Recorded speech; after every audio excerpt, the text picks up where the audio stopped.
இறைவனின் தூதரே, ஆற்றல் மிக்க போதகரே, எங்கள் குறைகளை கேட்பவரே, நீர் வாழ்க.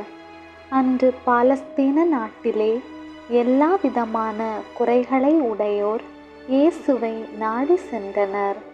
கடவுளின் அன்பையும் ஆற்றலையும் மன்னிப்பையும் நேரடியாக பெற்று திரும்பினர்.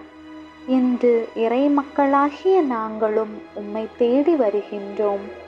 தனிமை, நோய், ஏழ்மை, சமூக இன்னல்கள், வேற்றுமைகள், பாவங்களில் துன்புறும் நாங்களும் இறை அன்பை கண்டுகளிக்க உதவி புரியும்.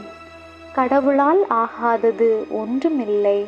அவர் தாழ்ந்தோரை உயர்த்துவார், பசியால் வாடுவோரை பல நலன்களால் நிரப்புவார் என்று விசுவாசத்தோடு ஜெபிக்கவும் செயலாற்றவும் அருள் தாரும். மேலும் நாங்கள் கேட்கும் எல்லா வேண்டுதல்களையும் கடவுளிடமிருந்து பெற்றுத்தாரும். என்றும் எங்கும் எப்பொழுதும் எங்களுக்காக வேண்டிக் கொள்ளும். புனித அந்தோணியாரே, எங்களுக்காக வேண்டிக் கொள்ளும். ஆமேன்.